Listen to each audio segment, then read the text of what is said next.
Hello and welcome back to the High Achievers Lounge podcast. I'm your host, Christina Scholand, and I am so stinking excited today. And I have been looking forward to this for the last, I don't know, probably 2 weeks.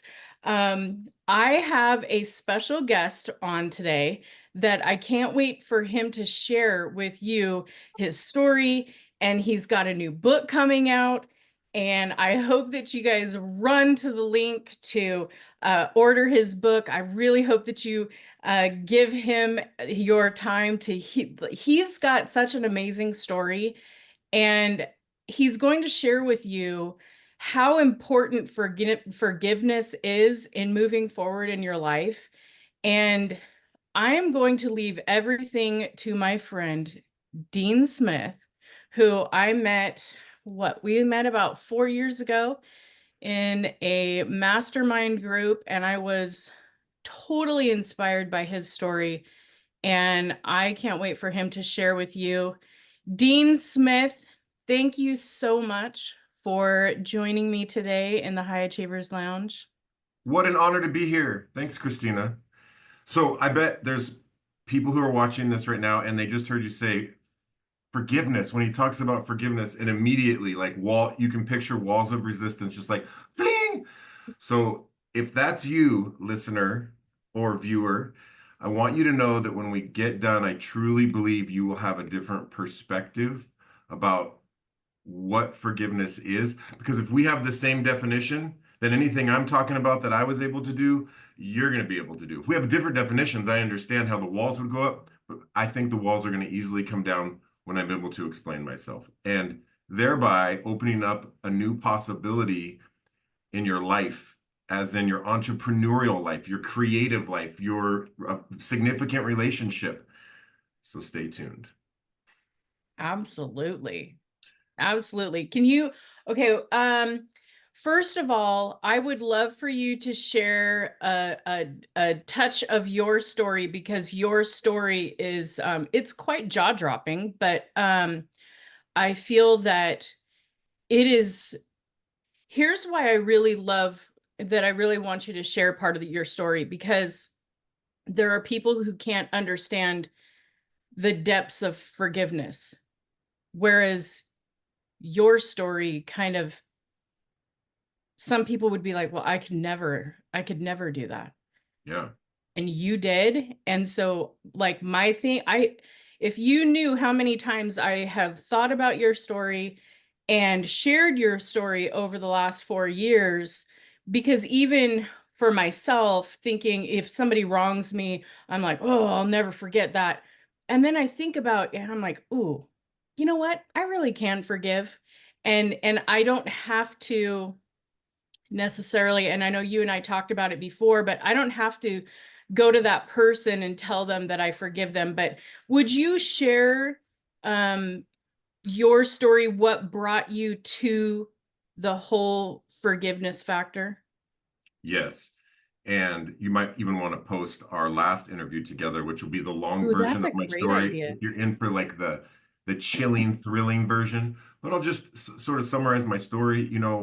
Growing up, by the time I was 12 years old in the sixth grade, my mom had been married 4 different times, and there was boyfriends in between. So my sisters and I can recollect moving over 20 times before sixth grade. Um, the dad at that time, his name was Bob. In sixth grade, he'd been my dad for about 2 years. And on February 11th of my sixth grade year, my stepdad, Bob, brutally murdered my mother with a baseball bat from my closet. Mhm. And um, as you can imagine, I had a lot of anger. My mom was my everything, because things were always changing in my life, getting used to new schools, trying to get used to new father figures. But my mom was my everything. Mhm. And so when she was murdered, I harbored a lot of anger, obviously, and resentment. And just like, I had devoted my life to like, I'm going to hang on to this anger, and I'm going to make my mom proud. I'm going to make her proud with like, but I was using the anger and the resentment as the motivation. And um, the beautiful part of my story is that I was adopted at the age of 12 when I didn't have a dad or a mom. And I was adopted by a man who was a pastor. His name was Pastor Rex Bell. He became the guy who I called dad from 12 and a half years old for till now. And my dad, my fifth and final dad, would always say to me something I'd never heard anyone say. And I want you to picture this, uh, listener, viewer, picture this being you right now, because I'm saying it to you based off my experience of, obviously this is going to be a forgiveness story, but also now being able to witness thousands of other people's freedom of forgiveness story. And my dad would say to me, Christina, he would say, Dean, you'll never live in the fullness of your God-given potential until you make forgiveness a priority. Mm-hmm. I would never live in the fullness of my God-given potential. And I was like, on the outside, I would tell my dad, okay, dad. But on the inside, I was like, are you freaking kidding me? Do you know what he did? Do you know what Bob did? He took my whole life from me. Mm-hmm. And I could never, I could never forgive him. But even if I could possibly, if it was possible, I would never do that for him. I would never give him that gift. And what I didn't know for so many years, Christina, and I wish I would have known, is that the kind of forgiveness that my dad was talking about wasn't a kind of forgiveness that was going to be doing something for Bob.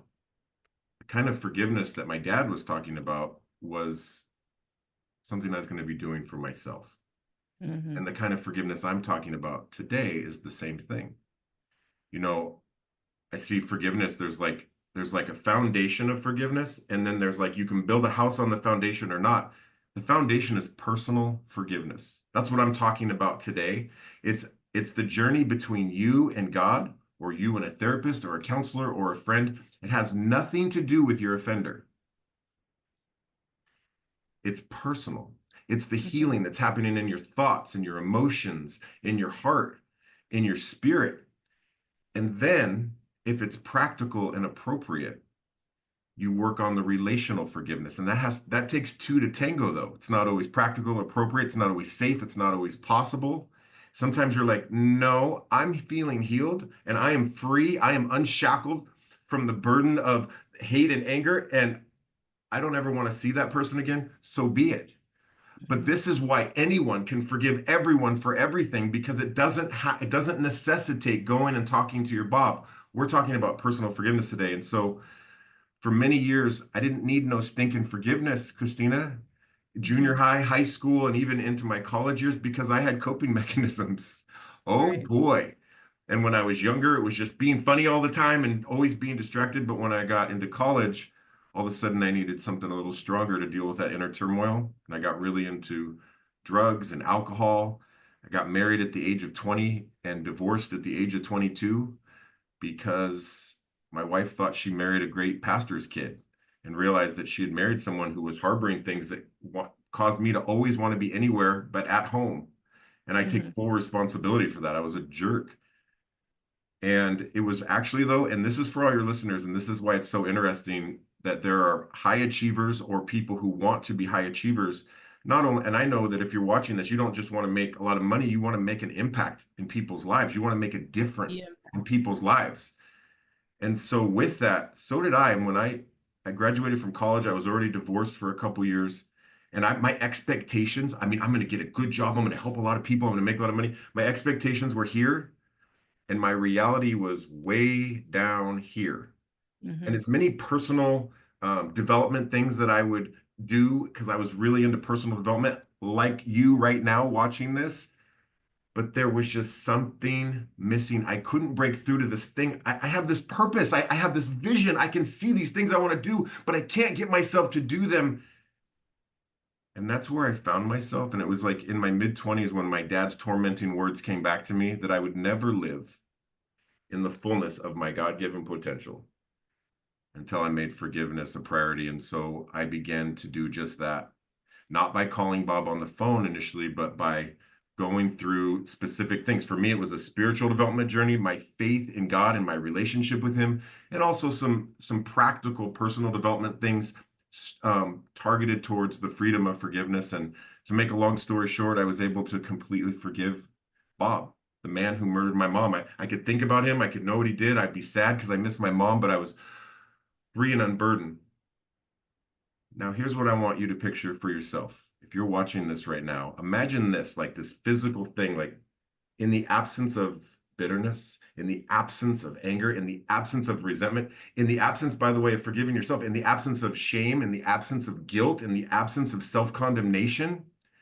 you now have a new capacity. There's room for more love, for more joy, for more peace, for more patience, for more kindness, for more goodness, for more self-control, for more creativity, for more productivity, and on and on and on. And that's what I found in my life. And all of a sudden, it wasn't like in an instant. Of course, this was a process over time, but I realized that I was finally unshackled to bridge that gap between the person who I was and the person who I most wanted to be.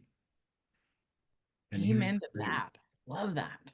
you can't possibly imagine if you've been like hanging on to unforgiveness and resentment and justifying, rationalizing, well, they don't deserve it. Remember, it's not about them. We're not talking Right. about doing something for them. But if that's you, then it's probably hard for you to imagine what life could possibly be like when you're totally free. And for me, I could have never imagined. I'll tell you, I got married to my second and final wife. We met and married in the year 2000. We've been together 24 years. We've got two kids, ages 17, 13. That always gets me. Yeah. And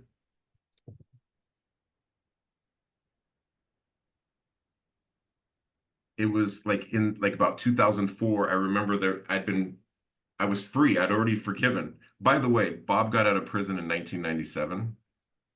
And right now in my story, I've been married for a few years. I'm in like the year 2004 or something. And I remember uh, addressing my sweet wife, Molly, and saying, honey, there's this thing on my heart. Like I was just out praying and I feel like has a message for me to deliver to Bob.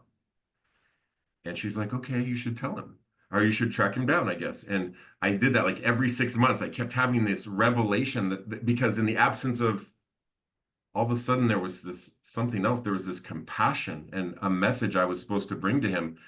And finally, in the year 2006, um, my sweet wife Molly was like, just do it. Just Hmm. freaking call him already. And so I tracked him down and I called Bob on the phone. He's living in Tennessee. I live in the state of Washington. And I said, Bob, I know you heard that I've wanted to kill you for years. I know you heard that and have tried to purposely stay away from me. And I just want you to know that I've completely forgiven you. God has helped me to completely forgive you. And here's the message that I believe God had for me to tell him. I said, Bob, I believe God has shown me that you have a lot of unforgiveness towards yourself. Mm. I believe God still has a plan for your life, but you'll never be able to live the fullness of your God given potential until you make forgiveness of yourself a priority. And what I said next flipped him out.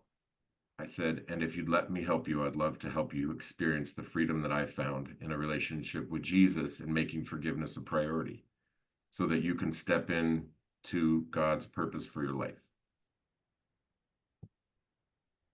Man.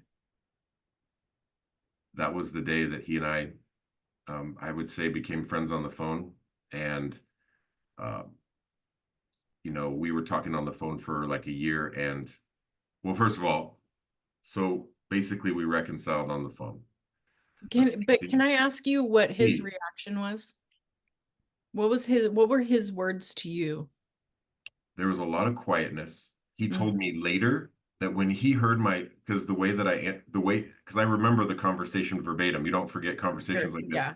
When he picked up the phone, here's what he heard. Hello? And he heard this. Hello, Bob. It's me, Dean. He said in that moment, he immediately knew exactly who I was.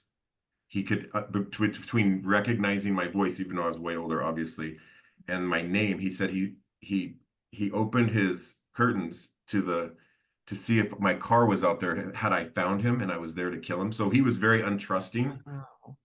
He was very untrusting at first, but then I just, kept being authentic and uh, Wow. it probably took a couple different conversations before he was complete like, oh my gosh, this guy's really not trying to find me to kill me. He's really just cares about me.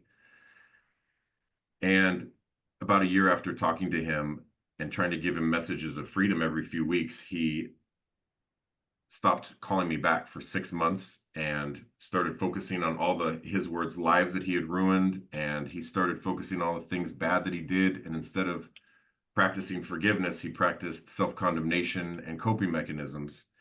And in 2008, he attempted suicide. I got a call from his girlfriend at the time telling me about it and to pray for him. And when I started praying, I got my answer before the prayer was finished, which was to go see him and be with him. And Mm. so in April of 2008, I got the opportunity to travel across the country and help save the life of the man that murdered my mom. That is so amazing to me. And as the final piece to it, sort of my moment of truth happened while I was there. And I'm sitting in a hotel room with him and we're talking about nothing. And he's sitting 3 feet away from me. And out of the blue, I'd later found out there's thoughts that had been on his mind every day in prison and beyond for over 20 years. That's how long it had been, just over 20 years. And he goes, Dean, the incident with your mom happened on a Tuesday, but let me take you back to the Friday before and tell you the circumstances that led up to that that moment. And over the next 10 minutes, he begins to tell me all the drug use, the marijuana, my mom going out dancing, the money issues, the problems with my sisters and me, and all these compounding issues Saturday, Sunday, Monday, and he gets to Tuesday. And sitting 3 feet away from me, now picture this being you, sitting 3 feet away from me, looking me directly in the eyes, the man who brutally murdered my mother began to tell me every detail Oh, about that day, including how many times he hit her oh my God. and what her last words were. Oh my gosh. I will tell you, for so many years, I fantasized about seeing Bob in person and what I would do to him. And I mean, those morbid thoughts, like I would see him in a grocery store and I would just immediately drop whatever I was doing and I would take his life viciously. Mm-hmm. And here I am in this moment. And it was, I really get impressed with what God did because I know it wasn't based on my own strength. Like, who would have thought that in the absence of unforgiveness, I could be looking this guy in the eyes, hearing these brutal details. And instead of anger, I missed my mom. I was sad, but also I had compassion for him. And it was this feeling of like such freedom. And I was like, it was the moment where I knew, like, if I can go from where I was wanting to kill him for years to being able to hear him tell me this 3 feet away from me, I knew forgiveness was possible for anyone. And I've dedicated my life since 2008 to help as many people as I can experience the freedom of forgiveness. And that's my story, and I'm sticking to it. Well, so aside from you helping yourself being the first person to help through forgiveness, when you were just telling that part of that story, you're talking about the shackles and everything because we all have those, at some point, and some break free and some don't. For him to be able to tell you that, not even be able to, for him to tell that story, especially in detail, do you know how many times over the years he relived that? And every time he did, there was another chain that went across him. Yes, And so for you to be able to possibly help him start his journey is and with so much, well, forgiveness clearly, but with so much love, because that's what it comes down to, because we're like, God creates us and we're full of love. When we come out as a baby, as an infant, as a newborn, there's no hate, there's nothing negative. We are love. We're a bundle of love because we are, like, we were created in his image. We were created. And anyway, it's so amazing. So when you when you when you help people on this journey, because it really is a journey. It is, and it's not, I can't imagine that it is an easy journey. I mean, it's a difficult thing because we want to, like, it gives us some, we think that it gives us some sort of power to, oh, and we, like, just like what you were saying, how, if you grow in a grocery store and you see him and you just have these, you're picturing these things in your head, and you have this scenario and you put yourself in all of these different places. Oh, I saw him here. When we release that, it is so freeing for us. And it doesn't matter. I mean, obviously, your story is so, there's a whole nother level to it. But there are people who hold on to divorce, they hold on to some sort of abuse, they hold on to things that in their past happened. And I'm not even talking about like like an entrepreneurial journey. Even they can't move forward in life. And Yeah. so my spiritual journey, I've learned that there is a right action, correct exchange. We put if when we put out the good energy, the love, and we get that in return, right there, and it's called karma and all of these things. But we have to be able to honestly release. I'm not saying just use the words to, oh, I'm okay with that. No, you have to do the work. There's work involved. And the payoff is so great to be able to release those chains and break the shackles, and have that, when we have that love come in and that positive, if we're harboring anything negative, we're blocking love from coming in. Just how I mean, as you were describing that, that is exactly what I was thinking. So how do you help people identify and break free of that? Thank you for asking. So the first thing I would like to ask a question for everyone watching this right now is just take a minute and think to yourself, let their faces appear in your mind. Who are those people in your life who, when you think of them, you get a little angry, frustrated? Maybe you start to relive the pain they've caused you. Maybe you've decided already there's no way in the world you'll ever forgive them, or you don't know how it's even possible. We'll just call those people your Bobs. And Bob is really an acronym that I give the man who murdered my mom. It stands for burden of bitterness. And sometimes our Bobs are out there. It's the people we need to forgive, our offenders. And sometimes we are our own Bob. Sometimes it's our own mistakes that we can't seem to forgive that's keeping us from taking risks to help other people moving forward, or keeps us unable to be vulnerable to new levels of love and intimacy and relationship, whatever it is. We're talking about Bob's. And just to double down on, like, forgiveness doesn't mean you're condoning or excusing what a person did. Of course not. It's not forgetting. It's not pretending nothing happened. Of course not. And remember, it's between you and God, so it has nothing to do with our Bobs. In the Bible, the word forgive is, in the Greek, aphiemi, which means to send away. Send away. What are we sending away when we forgive? What are we sending away?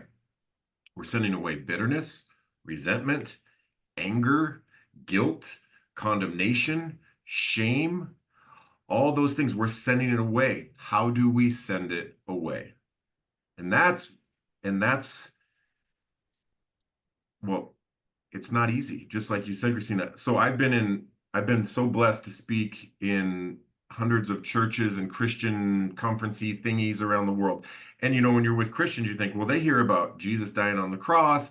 And if I asked like a room full of people, why should you forgive other people? And everyone would say at the same time, because God forgave us, right? And so in a couple dozen churches all across the country, I've asked these questions. I'd say, all right, everyone, close your eyes. Now answer this question just by a show of hands. How many of you in here right now have a relationship with God and and communicate with him at least every so often? And 90 to 95% of the hands go up because I'm in a church or a Christian conference, right? So keep Hmm. your eyes closed or lower your hands. Now, how many of you in that relationship with God regularly practice giving and receiving forgiveness? And it doesn't matter if it's an all black church in New York or a silver haired Baptist church in Washington state and anything in between. I've never seen more than 5, at the most 10% of hands go up, which tells us that forgiveness is hard, even if you know all the facts. It's the greatest thing for you. It's what God commands you to do. We should totally do it. You know it intellectually, but you haven't found yourselves taking the actions, to your point, Christina, of doing it. And so it's healthy for us to realize that there's like this two parts of forgiveness. One is decisional forgiveness. I am making a decision to forgive. It could be that you speak it out loud, because we know that our brains are most powerfully impacted by the words that we speak and the Hmm. pictures we make in our mind. So when I say something as audacious as, I choose to forgive Bob, ooh, Nelly. And then we Hmm. ask God for help, or we ask a counselor or a therapist or a friend, or we go through uh, some sort of process that we've heard someone else going through. But here's the thing, there's the decision, which means I'm going to begin a process. I'm opening my mind to it. I'm not going to purposely do anything towards my Bob. I'm not going to like purposely say things negative about them or let myself fantasize. It's a decision, but we know that just because someone makes a decision, I said I forgave him, but I still feel, super angry. But of course, because the next part is emotional forgiveness. There's the decision, and then there's the process, which is called emotional forgiveness. It's where you're sending away your anger, resentment, shame, and guilt, and allowing yourself to receive God's love, grace, peace, comfort. And that doesn't happen in a moment. It happens over time.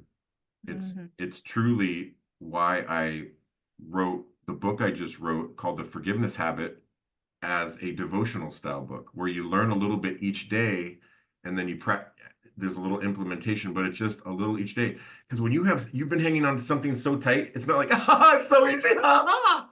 No, Right. it's just the opposite. It's like, and Even if it harms us. even it's you've seen the Lord of the Rings, Gollum, where he has the ring. And he's like, Yes. it's like, my precious, It's but it's precious. killing me. My precious. That's how it is with unforgiveness. Like, we know it's killing us. The cliche, but it's so true. When we forgive someone, we set a prisoner free, only to realize the prisoner is us. Us, exactly. And so when I was in Tennessee visiting Bob, I had asked him, I said, Bob, do you think you could ever forgive yourself? And he said, and I quote, Dean, I don't think there's anyone who has taken the actions I have taken who could ever say they truly forgive themselves. And I said, Bob, would you let me help you make forgiveness a priority? And because in a relationship with Jesus, and see if you can't experience the freedom that I found. And he's like, okay. Now, what I didn't tell you is that my journey was turned into an award-winning documentary called Live to Forgive, which captured that moment in the hotel room, and my journey to Tennessee. There was a camera crew with me, which is funny to say, but we did it thinking it was going to be something I'd share with my church, the footage, and then it ended up being where some investors and movie makers came in and said, this is needs to be shown. So we started recording all the key people in my life, including my sister Gianna, like Vienna with a G, Gianna. And when it was about a few weeks after I was in Tennessee, I asked my sister Gianna, who, by the way, I had learned for the first time as I'm interviewing her, thinking I'm Mr. Fancy movie making guy. I'm realizing that her coping mechanisms, because we went separate directions after my mom was murdered, we stayed in touch all the time.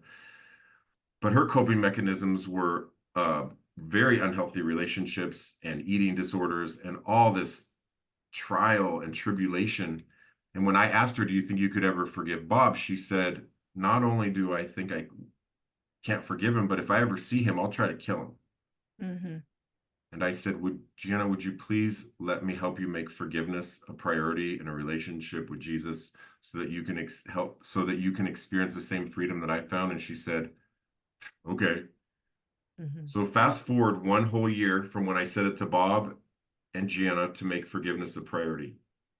And picture you're in the audience. I'm at a church service and I say, ladies and gentlemen, thank you for hearing my forgiveness story. Thank you so much. Now I'd like to introduce to the stage someone who God loves, someone who I love as well. Please help me welcome Bob. Mm. Bob stands up from the middle of the church and everyone's like, what? And he joins me on stage and begins to share his testimony about how his new purpose became. And listen to this, his purpose became helping other people who had done really bad things Yeah. because he was uniquely qualified. In between the first and second service of this church, this that I was speaking at, where Bob attended, my sister Gianna came and she met me in the foyer between first and second service and said, this is after a year of making forgiveness a prayer. She goes, let's do it. I'm like, are you sure? Wow. So she meets him in a little back room where he was waiting, walked right up to him and gave him a hug and said, I forgive you, but I'm not doing this for you. I'm doing this for me. And she pointed to her three kids who were with her, and I'm doing it for them. Oof. And in second Wow. service, if you want to hear about one of the greatest moments of my entire life, it's second service. I invite Bob up, and without being asked to come up, my sister Gianna stood up and Oh, joined us on stage. I didn't ask her to. And so I'm like this. I've got my arm around Bob, who I wanted to kill for 20, 15, 16, 17 years. That's all I thought about. Here's Bob next to me, who tried to kill himself a year before this, who made forgiveness a priority in the last year. On the other side of him is my sister, who said she would kill him if she ever saw him a year before this, made forgiveness a priority. And then there's her three kids looking up, my going, so gosh. this is what we do, huh? And Wow. so I can't help but think that if it's possible for me, for Bob, my sister Gianna, and now I've been blessed to see thousands of other people experience what they didn't think was possible, then it's definitely possible for you, the viewer, right now. Not easy, not just based on a decision, but based on a process where you are getting rid of, you're sending away your emotions. It's possible. And it's what I found is it's also the absolute greatest thing that you can do, because what it does when you make forgiveness a habit and a lifestyle is it helps you bridge the gap between the person that you are and the person that you were designed to Hmm. live in the fullness of your God-given potential in your relationships, in your business, in your physical health, in your mental health, in your emotional health, in your spiritual health. And so there's that. There, nothing worthwhile or amazing comes easy. It comes with work. And that just like what you had said, it takes time and to free yourself. That I've never heard that part of your story.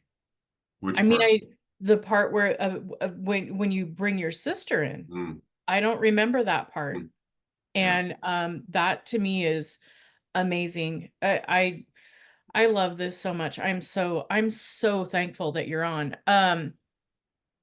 So I want you to talk about your book because I know that when What we book? This I, book?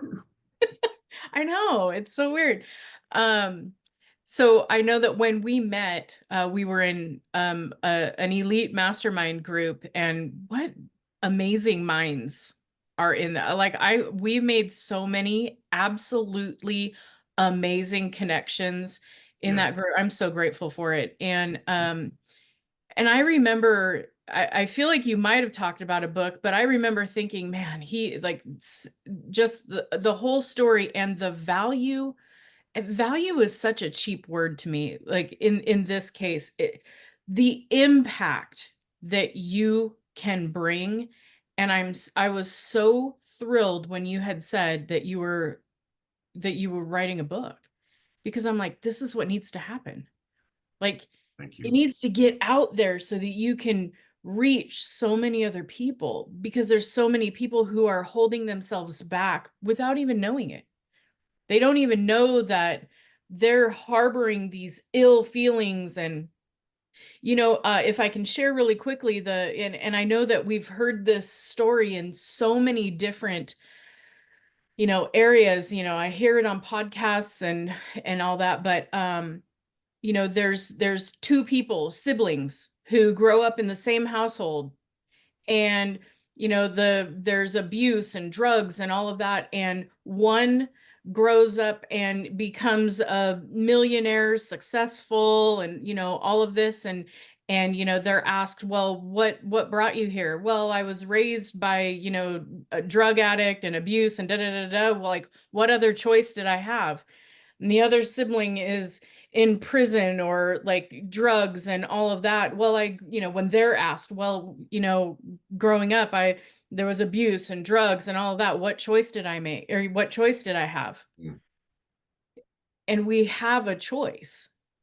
Yes. And when we let go of those chains, we're limitless at that point. So, would you share with us your book? You said it's a devotional that people can practice daily. Can you share with us more about that, please? Yeah. So the first thing is like the first, so I've been blessed to speak since 2017 all over the country. And I realized after like the first 7 years or so, like I would get done talking and think people were inspired. I think so, yes, but they would still come up to me afterwards and go, I don't think I could ever do that. And I would just think, you missed the point. You're missing the point. Right. And Right. so I became really obsessively passionate about helping people to not just be inspired that forgiveness is awesome, but to actually do it. And so Yeah. this book that I wrote is like a little learning, a little application every day. I call it the Freedom 15. You won't spend more than 15 minutes, but it's like a habit of anything. Like brushing your teeth doesn't take a lot of time, but it's like so healthy for you. Or even eating exercise, walking 30 minutes a day. It has a it's called a keystone habit. You know what Hmm. a keystone habit is? A habit that you do like exercise that impacts all other areas of your life. When you exercise, you sleep better, your cardiovascular works better, you tend to eat healthier, you're better psychologically and not as anxious. All these things. Well, forgiveness is the keystone habit of keystone habits. It impacts Right. your mind, your emotions, your relationship with God, your relationship with everybody else, your creativity, your productivity. So I wrote it with like, here's how to do it. And the very things that I talk about in the book are the very things that I taught the man who murdered my mother to help him forgive himself and to help my sister be able to forgive our mom's murderer. And then over the years, just I would teach things for like a couple years and I could see what resonated as I cycle back through to these people. And some things hit hard, like, oh, that was pivotal. And other things were like, it was nice, but it didn't make me move. And I was able, at this point, having done this for what, 17, 18 years, I learned what really helps you move forward and what doesn't. And this book is packed with practices and principles and tools and tactics, the TT that help you move forward and help you to send away the so that you Right. can receive the ah. Right. Right. Well, and I think that's so important. I think that's what makes this probably different than a lot of things, because you are giving somebody the additional tool. It's not just the words. It's not just and I'm not calling it fluff, because there's so much to it. There's a difference between, when you can be real, you can have all the knowledge in the world, but if you don't do something with that, you're just a smart, you just have some smarts. Yes, But when you take action to move forward, that's what makes the difference. yes, That's what causes the growth. is the action moving forward. And so for you to give us a tool in there to put into practice what you just taught up here, in this part of the book, and then, okay, so today, after your message there, then today, this is what you're going to do. These are the steps that you're going to take to break free another chain. I think that is there, like, I think it's priceless. I think that you nailed that right there. And I just think that, so now this episode airs on Monday. So your book drops Tuesday, November November 12th. 12th. Okay. The ebook is available today. It's been available for a couple weeks, but it drops on November 12th. I know we're going to put a link in the something description or something like that. Yes, we will definitely link we'll definitely put a link in there. What I've it's been available for me to buy and offer to people in my town and just sort of privately. And what you find is this is like the kind of thing where you end up giving it as a gift. Like, Mm. well, I have a brother who really needs to forgive. Now, don't try to give it to someone who's mad at you because that's probably not going to sit well. But it is kind of the thing that's like, again, if you could make forgiveness a habit that when someone offends you, you are sending you're waxing on and waxing off. And this is all about in the context of a relationship with God. That's where I Yeah, think the biggest source of strength comes from. But people always ask, well, what did you actually do? And they're waiting for the one thing. And like, I'm just going to say one perfect thing. It's like, there's several things right. you can do. And some of the Yeah, things in this book are going to be like that one thing, that's it. That's all I have to do. And other people will take a few things, but there's so many different options hitting on some. And I'm a habit coach. I'm a habit transformation coach. That's what I do to make money for my family. And so that's why it's called the forgiveness habit. There's neuroscience and then there's biblical wisdom. And I'm kind of taking both, like how to make this a habit at the same time, how to experience the freedom that God has given us in with forgiveness and forgiving us and empowering us to forgive others. So it's a little neuroscience and a little biblical wisdom too. well, I love that combination. I think it's amazing, and I think that what you have done, did Bob, did he get to a point where he did forgive himself? Yes. Good. Yeah. I was able to be with him on his deathbed. Mm-hmm. His last few days of life, he was in hospice in 2015. And by the way, I was one of the only people that was with him in his life. He had done so many harmful things that not a lot of people wanted to be with him. But what I was able to ask him is, people are going to wonder if you've truly forgiven yourself. What would you say to them? And he went on and said, well, I know I'm not perfect and I know, there could be more, but he said, where I was compared to where I'm now, it's changed everything and it's changed my life. And yeah, I could probably keep working on it, but it's pretty powerful for someone who's in their deathbed to experience, to be able to communicate a freedom, especially since it's the relationship that I have with this person, pretty surreal. Right. Absolutely. Absolutely. So amazing. Well, Dean, I am so blessed. First of all, I'm blessed to know you. And I am so grateful that you came on today and shared this. I know that there are people who are probably listening right now going, he's right. He's right. And this is what I have to do. And I think there's probably, I don't know of many people who don't have somebody to forgive, that are harboring these feelings that, whether it's from childhood or last week. I think that what you are doing is so important and so impactful for so many people. Um, I thank you so much for being on today. And your book will be available on Amazon, correct? Okay.